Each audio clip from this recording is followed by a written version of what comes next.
వివాహ పూర్వము సంతానము తీసుకున్నటువంటి స్త్రీల బాధలు వర్ణనాతీతంగా ఉంటాయి.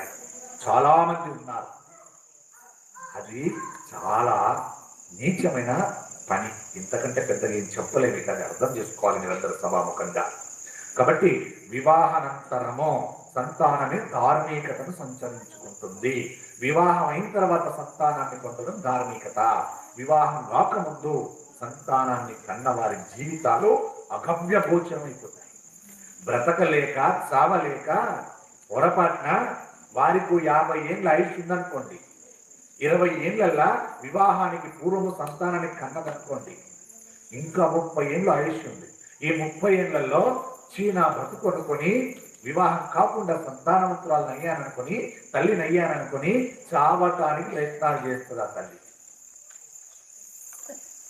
చావదు.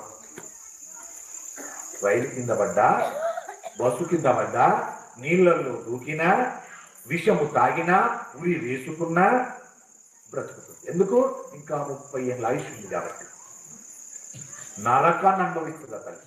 ఇంకా పొరపాటున ఏమైనా ఆ పిల్లవాన్ని వదిలేసి ఇంకో వివాహానికి వెళ్ళి ఆ వివాహంలో సంతానాన్ని కని పొరపాటున ఈ సంతానం కర్ణుల్లాగా ఎక్కడైనా పరిచయం అయిందనుకో, ఇక తల్లి వాళ్ళు భూమి మీద ఉన్నారు, లేరని కాదు, చాలా మంది ఉన్నారు ఇలాంటి వాళ్ళు. వాళ్ళ నరకం చాలా దారుణంగా ఉంటుంది. కాబట్టి తగు జాగ్రత్త అని చెబుతుంది మహాభారతం, హెచ్చరిస్తుంది. ఆ తల్లి గుండెకు కడుపు కోత, గుండెలు రగలడం తప్ప ఆమె చెప్పలేదు. ఈ పిల్లవాడు ఆ కర్ణుడు నా కొడుకే అని గొంతెత్తి చెప్పలేకపోతుంది తల్లి కుంతీదేవి. కడుపు కోత, గుండె కోత, ఆ తల్లి గుండెలు పగిలేలాగా ఏడుస్తుంది. పైకి లేకుండా, పైకి ఏడిస్తే పాయవు బాగా, నిజం కాదంటారా? ఏడుపు వచ్చిందనుకోండి, పైకి ఏడవండి, దాంతో పెద్ద ఇబ్బంది ఉండదు. కానీ లోపలనే పెట్టుకుని ఏడిచే వాళ్ళు ఏమైపోతారు, గుండె బడికి తెచ్చుకుంటారు. ఇప్పుడు కుంతీదేవి అలా ఉంది పరిస్థితి. పైకి ఏడవలేక, లోపల తట్టుకోలేక మాత కుంతీదేవి ఎంత బాధపడుతుంది చూడండి ఆ తల్లి. కానీ ఇక్కడ ఆ పిల్లవాడి జీవితంలో పొందవలసినటువంటి ఉన్నతిని పొందలేడు. యథార్థమునకు కర్ణుడు సుక్షత్రియుడు, కానీ ఈ మాటను సభలోకి వచ్చి గుర్తి చెప్పలేదు. నిజానికి సుక్షత్రియుడే, కానీ చెప్పలేదు. ఎందుకు? వివాహానికి పూర్వం జన్మించాడు కాబట్టి. అది పొరపాటు. ఇక్కడే మాట్లాడాల్సి వస్తే ఇంకొక మాట, వివాహానికి పూర్వం జన్మించాడు. ఎలా జన్మించాడు? సత్యగర్భంలో జన్మించాడు. సూర్యుని ఉపాసిస్తే పుట్టాడు. పుట్టినప్పుడు ఆ తల్లి మరి ఆనాడే చెప్పుకుంటే పోలేదా? అంటే ఆనాడు అలాగ చెప్పుకుంటే వివాహం అని చేసుకోవాలని అందరు అర్థం చేసుకుంటారు. అలాగా సూర్యుని యొక్క అనుగ్రహం వల్లనే పుట్టాడు కుమారుడు అని అనగలుగుతారా? అనలేదు. ఎన్ని నిందలు వేస్తారన్న భయానికి చెప్పుకోలేకపోయింది ఆ తల్లి. చెప్పుకుంటూ పోయేది పెద్దల దగ్గరికి వెళ్ళి. ఒక మాట మన మాట, భారతం లేదు మనం అనుకుందా. ఏమనుకోవచ్చు? సూర్యుని ఉపాసించింది, ఏదో తెలియని తనము. ఆ సూర్యుడు వచ్చాడు, నేను నీకు వరం ఇస్తానన్నాను, నన్ను పిలిచావు కాబట్టి నీకు ఒక కుమారుని ఇస్తున్నా అన్నాడు. అంటే ఆమె ఉన్నది నాకు వివాహం కాలేదన్నది. అంటే నీకు కన్యత్వం చెడకుండా నీకు సత్యగర్భముని ఇస్తానన్నాడు. ఇచ్చాడు, తీసుకున్నది. సంతోషంగా ఇంటికి వెళ్ళి పెద్దలతో చెప్పాలి. ఏమని? అమ్మ తెలియని తనం, నాన్న తెలియని తనం, వెళ్ళాను, దుర్వాస మహర్షి వరం ఇచ్చాడు, దానివల్ల నేను ఏదో తెలియక ఆ మంత్రాన్ని ఉపాసన చేశాను. చేస్తూ సూర్య భగవానంత తేజస్సుతో నాకు కుమారుడు కావాలన్నాను. ఆయన వచ్చాడు, ఇస్తానన్నాడు, నేను వద్దానన్నాను, నీ నచ్చిందో అది పక్క తప్పదన్నాడు, ఇచ్చాడమ్మా, ఇదిగో ఈ పిల్లవాడని. ఇచ్చింటే వేరే ఉండదు కూడా, ఉన్న నిజమే చెప్పేసుకుంటే అయిపోతుంది కదా. ఆ తర్వాత ఎవరైనా వివాహానికి వచ్చిన పెద్దలు చెప్తారు కదా, అవునయ్యా అనుకోకుండా మా అమ్మాయి ఇలా జరిగింది, ఇలా చేసిందని చెప్పుకుంటూ పోయేది. అలా కాకుండా ఇంకో రకంగా చెప్పుకోవచ్చు. ఆ పిల్లవాడిని వాళ్ళే పెంచేసుకొని ఈ అమ్మాయిని ఈ రకంగా పెంచేసుకుంటే గౌరవంగా ఉంటుండే కదా వివాహం చేస్తే. ఇలా చాలా మందికి ఆలోచనలు వచ్చాయో లేవో, నాకు వచ్చాయి మహాభారతం జరిగేటప్పుడు. ఇలా చెప్పుకుంటూ అయిపోయేది కదా, ఎందుకు ఇంత జరిగింది కదా అని కొద్ది రోజులు దాటి సంశయం పోలే నాకు భారతం చదివేటప్పుడు. గురుగారు చెప్పింది కూడా విన్నాను. విన్నప్పుడు అనిపించింది, ఎందుకు ఇలా అనలేకపోయారు, ఇలా చేసుకుంటూ అయిపోతుండే కదా.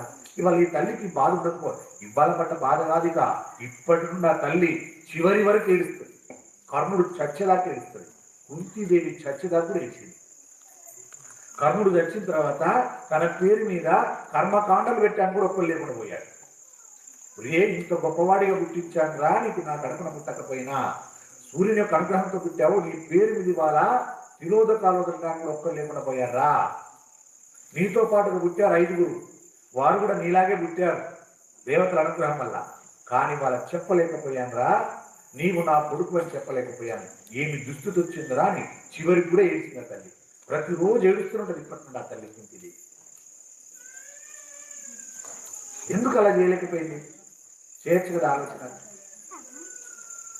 ఆలోచన వచ్చినప్పుడు భారతాన్ని 3 సార్లు చదివితే ఒక విషయం అవగతమైంది. చెప్పితే అయిపోయేది ఉంటే వాస్తవానికి ఇబ్బంది వల్ల పిలిచారా కొడతారా, సత్య గర్భంలో పుట్టే ఆయన అనుగ్రహం వల్ల పిల్లవాడు పుట్టాడు అని చెప్పేసుకుంటే అయిపోతుంది పిల్లలకు. కానీ చెప్పలేదు. ఎందుకు చెప్పలేదు అన్న విషయానికి 3 మార్లు ఇదే ఘట్టాన్ని, ఆ జన్మించిన ఘట్టాన్ని, ఈ ఘట్టాన్ని 3 మార్లు చదివితే ఒక్క విషయం అర్థమైంది.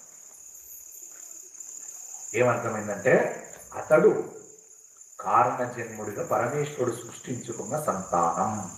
ఎందుకు సృష్టించుకున్నాడు అతన్ని అంటే, అతన్ని సృష్టిస్తేనే రేపటి రోజున ఈ దుర్యోధనాదులు నీచులందరూ కూడా అతని బలాన్ని పట్టుకొని యుద్ధ రంగానికి ప్రేరేపితులవుతారు. యుద్ధ రంగానికి ప్రేరేపితులవుతే అక్కడ ఈ నీచ నికృష్టమైనటువంటి పాపాత్ములందరిని మట్టు పెట్టవచ్చు అంటే ఒక కారకుడు కావాలి అని పెట్టుకున్నాడు పరమేశ్వరుడు. పరదేవత పెట్టుకున్నాడు అక్కడ, లేకపోతే చావరు. ఇలాగే పుడతాడు ఇంకొక మహానుభావుడు పుడతాడు, ఘటోత్కచుడు కూడా ఈ కారణానికి పుడతాడు. ఆయన పుట్టి ఉండకపోతే అర్జునుడు చచ్చేవాడు. అర్జునుడు చావకూడదని ఘటోత్కచుడిని ముందే పుట్టించాడు. వివాహాలు కాకముందే, పెద్దవాళ్ళకి వివాహం కాకముందే భీముడికి వివాహం చేయించి ఇడింబతోటి సంతానానికి ఘటోత్కచుడిని పొందాడు. మనకు వస్తుంది కదా ఇంకొక 4 రోజులలో. ఇలాంటివన్నీ విన్నప్పుడు అనిపించింది అసలు ఎందుకు ఇలా చేస్తారు అనిపిస్తుంది. కారణం ఉంటుంది వెనకాల, ఆ కారణాన్ని పట్టుకోవాలి. కర్ణుడు కూడా అంతే, ఆ కారణానికి వచ్చాడు. కర్ణుని యొక్క బలాన్ని చూసుకొని దుర్యోధనుడు ముందుకెళ్తాడు. వాస్తవానికి ఒక్కొక్కసారి అసలు స్వచ్ఛంద మరణం ఉన్నటువంటి భీష్మాచార్యుని కూడా నమ్ముకోడు దుర్యోధనుడు. ఒక్కొక్కసారి ద్రోణాచార్యుని కూడా నమ్ముకోలేదు, అశ్వత్థామను కూడా నమ్ముకోలేదు. అసలు చావే లేదు భీష్మాచార్యుల వారికి, ఆయన చంపితే కదా యుద్ధం ఓడిపోయింది. అలాంటి మహాత్ముని కూడా నమ్ముకోలేదు దుర్యోధనుడు. ఒకే